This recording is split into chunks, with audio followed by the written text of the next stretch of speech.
All right, Larry Krueger here from the Pig and a Pickle Krug Show with a little 49er video as we get you ready for the Niners and the Cardinals on Sunday from Levi's. And, of course, we're brought to you by Pig and a Pickle, the best barbecue in all of Northern California. Check them out. They're in Emeryville. They're in Corte Madera. They're open 7 days a week in both spots from 11 a.m. till 8 p.m. or until they run out. And this video is brought to you by Mancini's Sleep World.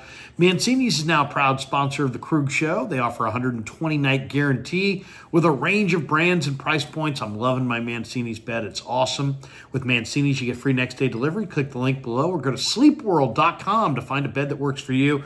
Whether you're shopping online or visiting in store, use the code KRUG10 and you'll get 10% off. That's right, KRUG10, K-R-U-E-G 10, and you'll get 10% off in store or online at sleepworld.com.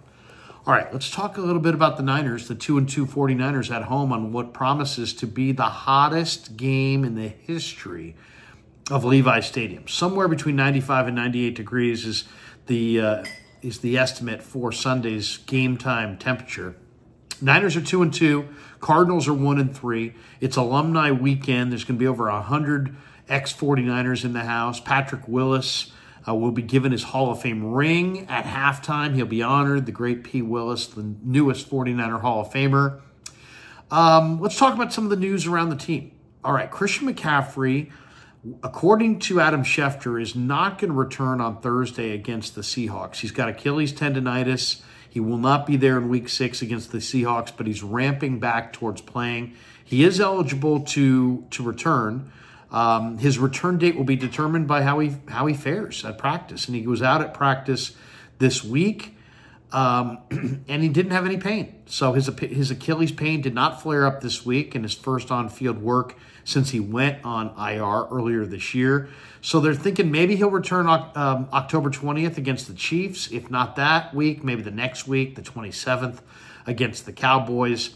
CMC's 28, and he, of course, led the league last year with over 2,000 yards from scrimmage. So Jordan Mason's been awesome. But, man, if the Niners could get CMC back, that would be a huge, huge shot in the arm for the Niners.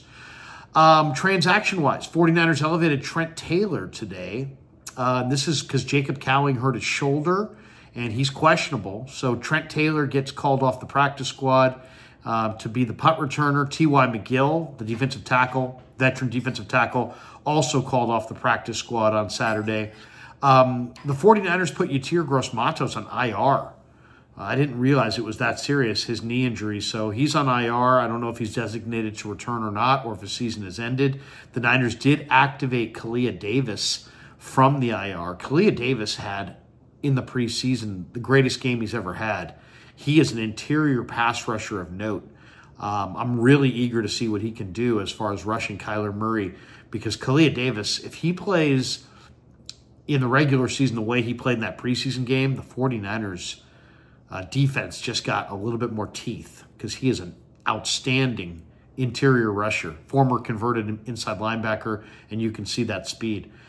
Niners and Cardinals, it may be, as I said, the hottest day in the history of Levi's. We'll see. The Niners asked the league if they could wear their throwback white jerseys and white pants.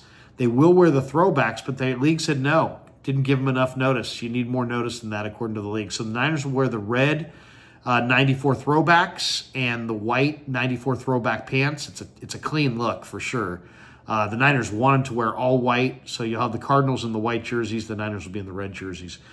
Chad Johnson, or Ocho Cinco, whatever you want to call him, on Inside the NFL, which is my favorite football show, nominated Dominic Pooney this week for his Football Guy of the Week for his blocking. Did not give up a single pressure last week to the Patriots. By the way, Pooney is Pro Football Focus's highest-rated 49er offensive lineman, higher rated than the great Trent Williams, if you can believe it. All right, injury-wise, a lot of guys who were 50-50 questionable, right? Jacob Cowing got a shoulder injury. He's questionable. Talanoa Hufanga's got an ankle injury. Jordan Elliott's got a knee. D. Winters has got an ankle. Hufanga, Elliott, and Winters all look like they're going to play. Chris Conley is doubtful. He's got an oblique injury. Gross-Matos' knee, he's now on the IR, so he's out. Demetrius Flanagan-Fowles, he's got a calf injury. He's out. Fred Warner, as I said, with the ankle, George Kittle with the ribs, those guys are questionable. So we'll see a game-time decision. Now, this is going to be interesting. Niners play 4 days from now on Thursday against Seattle. Do they hold out Warner and Kittle for Thursday night, knowing they got the quick turnaround? Most people feel like if those guys are healthy, they're going to play. This is the NFL. For the most part, there's no such thing as load management. If you're healthy, you play. So I expect Warner and Kittle to probably go. Now, if Warner can't go, John Lynch told KMBR on Friday that you may see Tatum Bethune, the 7th-round draft choice out of Florida State. The rookie will likely start at middle linebacker and wear that green dot if Fred can't go. Shanahan, lauded Bethune as a linebacker who can run the defensive huddle, is kind of a take-charge guy personality-wise. I did an interview with him Friday in the locker room. He's smart as a whip. I mean, he's a really sharp guy. Now, he lacks size. He's 5'11", 230. He lacks speed. He doesn't have big-time speed. But he makes up for it with quick reactions, very quick reactions, really high football IQ, and he's very smart. He's very aware in coverage. I'm eager to see what Bethune looks like. He doesn't have huge speed, but I think he could step in and do a nice job against James Conner. Let's talk a little bit more about the matchup.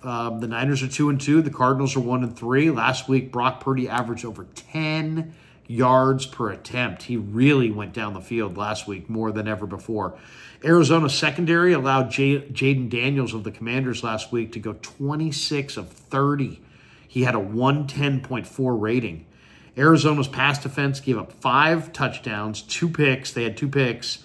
They had a 110.4 rating, which is 30th in the NFL. So their pass defense is not good. They've given up the Cardinals have given up the 2nd highest rate to opponents' wide receivers on the year. The Niners have 3 good wide receivers. So look for Debo and Ayuk and JJ to all feast in this game. J.P. Mason last week ran for 5.1 yards a carry. He had 123 yards. He also had a 37-yard reception, and now he goes up against an Arizona defense that just gave up 101 yards and almost 5 yards a carry to Brian Robinson last week. So I think there'll be plenty of ways for the Niners to run the ball in this game. Who's going to be the conflict defender? Who's going to be the guy that Kyle Shanahan kind of picks on in coverage? I think it's going to be Kazir White. The former West Virginia linebacker has the lowest PFF coverage grade of any of the Cardinal defenders. So I do expect you're going to see a lot of James Conner. He averaged 5.8 yards a carry against Washington last week. The Niners did a really good job shutting down New England's run game, though. Ramondre Stevenson was held to 3 yards a carry, and the Niners did a really, really nice job shutting down their run game.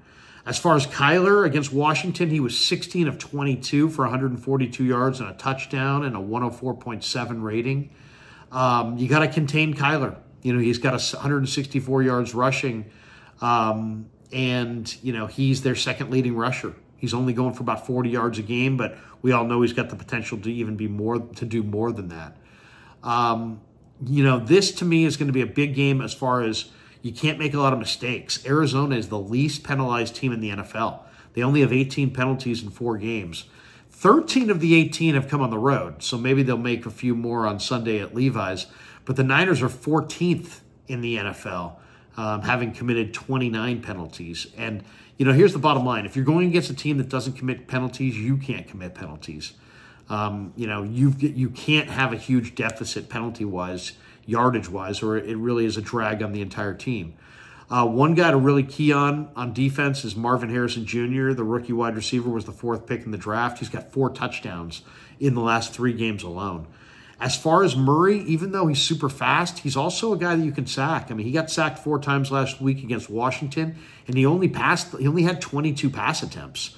So I think the Niners are going to be able to get after him. The Niner defensive tackles, even without Javon Hargrave, have stepped up. Kevin Givens had 2.5 sacks last week. Malik Collins, Jordan Elliott, they're all playing pretty well inside.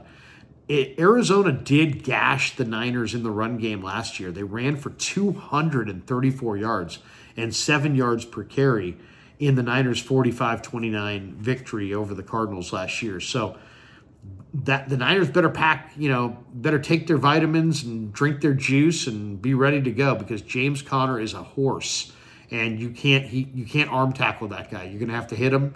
You're going to have to bring a lot of hats to the party. Another big factor in this game is red zone. The Niners' red zone offense has got to improve. They've settled for far too many field goals in the red zone. The Niners' red zone offense last year was the best in the NFL. They converted 67% of their red zone trips into touchdowns last year. This season, they're converting 50%. That's middle of the pack. It's 17th in the NFL. Of course, last year they had CMC, and 18 of his 21 touchdowns came out of the red zone. So maybe that's the number one factor. But, you know, when they start playing better teams, they're going to have to start converting, you know, in the red zone and turning field goals into touchdowns. I would say the game plan this week is run the heck out of the ball against Arizona's defense. Arizona's 25th against the run. The Niners rank 6th in rushing offense. The Niners are averaging 141 rush yards per game. You look at some of the teams against that Arizona has faced. Buffalo gashed them for 125 yards. Detroit gashed them for 187. Heck, Washington last week ran for 216. So run the ball at the Cardinals. The other key in this game is you play Thursday night. If you get a double-digit lead, if you get a 2-score lead and you get to the fourth quarter, run Garendo, run Taylor, run somebody that's not named J.P. Mason. Save Mason as much as you possibly can for Thursday night. If you get a multiple-score lead in the second half of this game, get Mason off the field. Don't use him to finish the game. You need him Thursday night. That's 4 days away. So I want to see Mason Thursday against the Seahawks. So if the Niners get a lead in this game, it's Garendo time. It's Patrick Taylor time. It's anybody not named J.P. Mason time. All right, thanks for watching the video. Thanks to Pig and a Pickle for being the title sponsor of The Krug Show. Thanks to Mancini's for being a sponsor of this video. Once again, use that code KRUG10 and you'll get 10% off, KRUEG 10, and you'll get 10% off in-store at Mancini's or online at sleepworld.com. And thanks to all of you guys for supporting The Krug Show on YouTube. Try to beat the heat, stay cool, go Niners.